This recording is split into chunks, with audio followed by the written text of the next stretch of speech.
ये सुबह के 3 बजे थे। पाकिस्तान अधिकृत कश्मीर में कुछ साए आगे बढ़ रहे थे। वे साए इंसान थे, भारत के सबसे खतरनाक, सबसे प्रशिक्षित, सबसे खामोश योद्धा। उनके चेहरों पर कोई भाव नहीं था। उनकी आंखों में सिर्फ एक ही काम था, मिशन को पूरा करना। और वो मिशन शुरू हुआ था एक हमले के बाद, एक ऐसा हमला जिसने पूरे देश को हिला दिया था। 18 सितंबर 2016, उरी, जम्मू और कश्मीर, सुबह के 5:30 बजे। ब्रिगेड मुख्यालय में सैनिक अभी अभी नींद से जागे ही थे कि चारों तरफ से गोलीबारी शुरू हो गई। 4 आतंकवादी जो पाकिस्तान से सीमा पार करके आए थे, कैंप में घुस चुके थे। उन्होंने सो रहे सैनिकों पर ग्रेनेड फेंके, हर चीज को आग लगा दी। 3 घंटे की लड़ाई में 18 भारतीय सैनिक शहीद हो गए। उस दिन पूरा भारत ठहर गया था। माओं ने दरवाजे बंद करके रोया, पत्नियों ने उन तस्वीरों को सीने से लगाया जो अब कभी घर वापस नहीं आएंगी। और सरकार ने एक फैसला लिया। लेकिन वो फैसला किसी टीवी चैनल पर नहीं आया, वो किसी अखबार में नहीं छपा। वो फैसला एक ऐसे कमरे में लिया गया जिसकी दीवारों के भी कान नहीं थे। उस कमरे में एक आदमी था, अजीत कुमार डोभाल, भारत के राष्ट्रीय सुरक्षा सलाहकार, इंटेलिजेंस ब्यूरो के पूर्व निदेशक। एक ऐसा आदमी जिसने अपना पूरा जीवन उन लड़ाइयों को दिया जो कभी दिखाई नहीं देती, जिसने 7 साल पाकिस्तान में बिताए, एक पाकिस्तानी मुस्लिम बनकर, जो मिजोरम गया और उग्रवादियों के बीच रहा, जिसकी असली पहचान दुश्मन कभी जान नहीं पाया। उस दिन अजीत डोभाल खामोश थे, लेकिन उनकी खामोशी बहुत कुछ कह रही थी। डोभाल ने प्रधानमंत्री नरेंद्र मोदी से मुलाकात की। वो मुलाकात सार्वजनिक नहीं थी। क्या बात हुई ये भी सार्वजनिक नहीं हुआ, लेकिन उस मुलाकात से जो निकला वो एक सोचा समझा, ठंडे दिमाग से लिया गया जवाब था। एक ऐसा जवाब जो बोलेगा नहीं, सिर्फ करके दिखाएगा। भारत पहले भी आतंकवादी हमले झेल चुका था। संसद पर हमला, 26/11 मुंबई, पठानकोट। हर बार भारत ने शब्दों में जवाब दिया।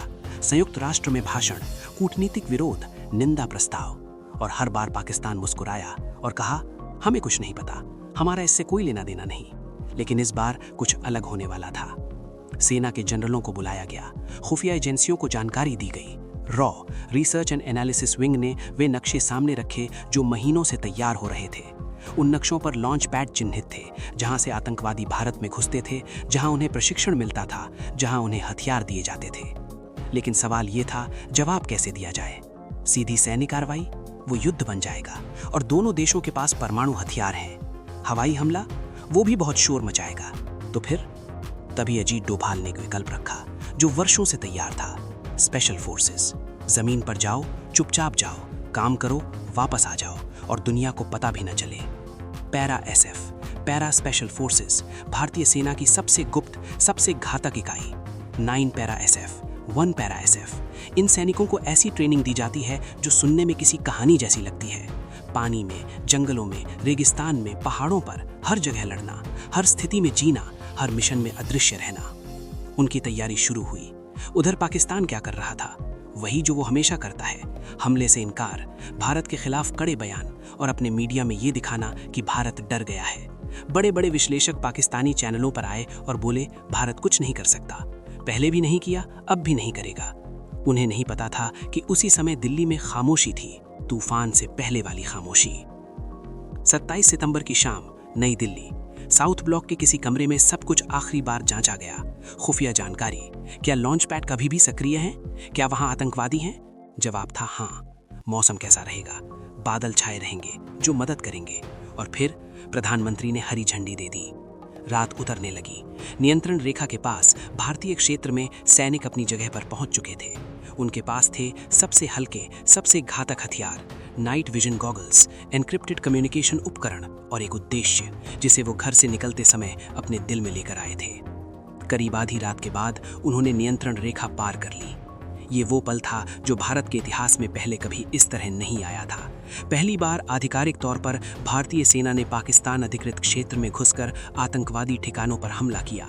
ये कोई कूटनीतिक विरोध नहीं था, ये संयुक्त राष्ट्र में दिया गया बयान नहीं था, ये एक जवाब था, जमीन पर खड़े होकर दुश्मन की आंखों में देख कर दिया गया। ऑपरेशन शुरू हुआ। सैनिक आगे बढ़ते रहे, पहाड़ियों के पीछे छिपते हुए, घने अंधेरे में। नाइट विजन की हरी रोशनी में दुनिया दिखाई दे रही थी, लेकिन दुनिया उन्हें नहीं देख सकती थी। पहला लॉन्च पैड, वहां आतंकवादी थे। वे तैयार नहीं थे। जो सो रहे थे वो हमेशा के लिए सो गए। जो भागे उन्हें मौका नहीं मिला। कुछ ही मिनटों में वो कैंप साफ हो गया। दूसरा निशाना, तीसरा, चौथा, 7 लॉन्च पैड।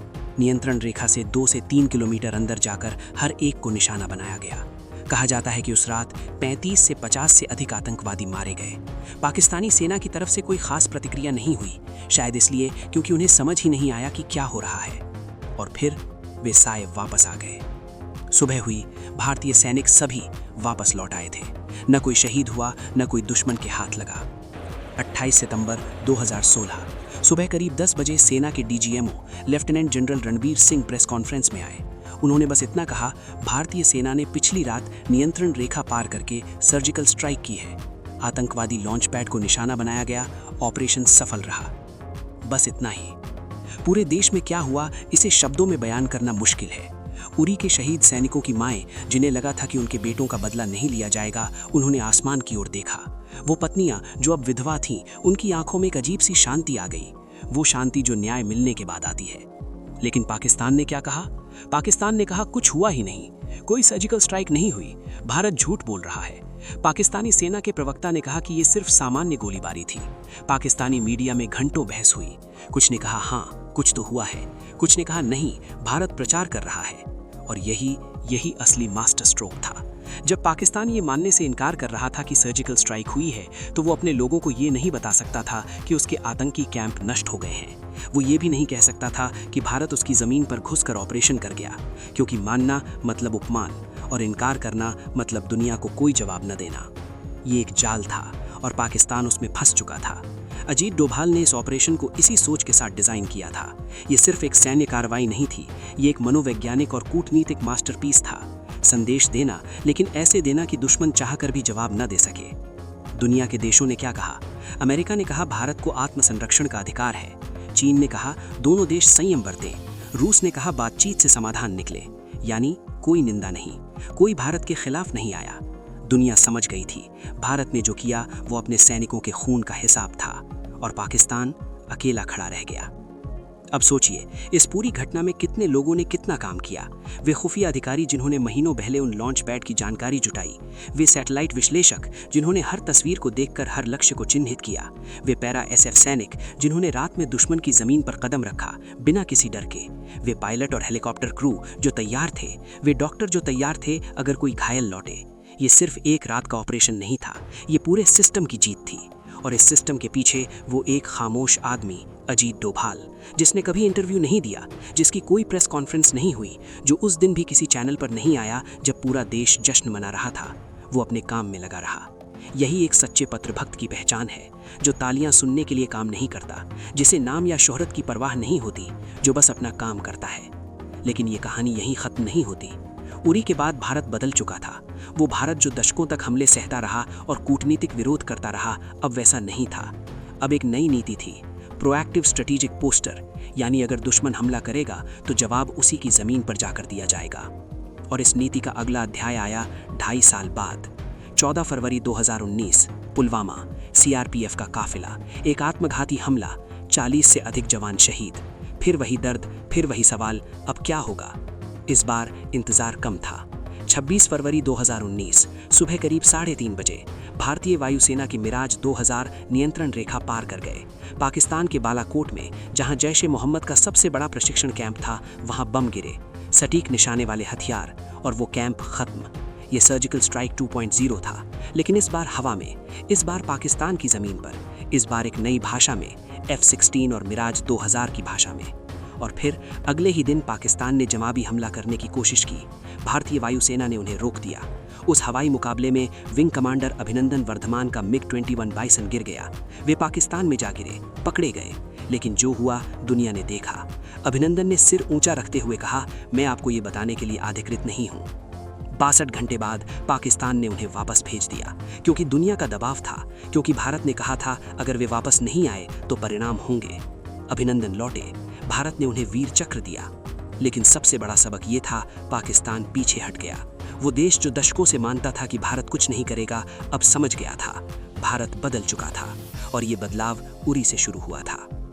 आज जब हम उस रात को याद करते हैं, 18 सितंबर की वो सुबह, वे 18 चेहरे याद आते हैं जिन्होंने वर्दी पहनी और शपथ ली और उसे निभाते हुए इस दुनिया से चले गए। उनकी माएं आज भी उनकी तस्वीरें साफ करती हैं। उनकी पत्नियां अकेले बच्चों को पाल रही हैं। उनके बच्चे बिना पिता के बड़े हो रहे हैं। लेकिन उन सैनिकों का खून व्यर्थ नहीं गया।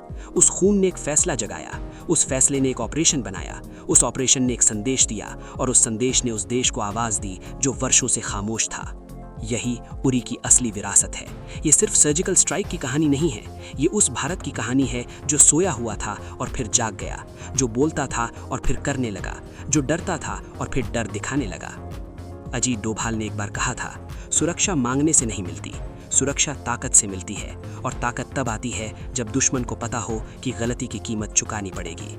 उस रात 28 सितंबर की उस अंधेरी रात में वो कीमत वसूली गई, चुपचाप, बिना शोर किए, बिना किसी ढोल नगाड़े के। क्योंकि असली ताकत कभी चिल्लाती नहीं, वो बस आती है, करती है और चली जाती है। ठीक वैसे ही जैसे वे साए जो रात के अंधेरे में गए थे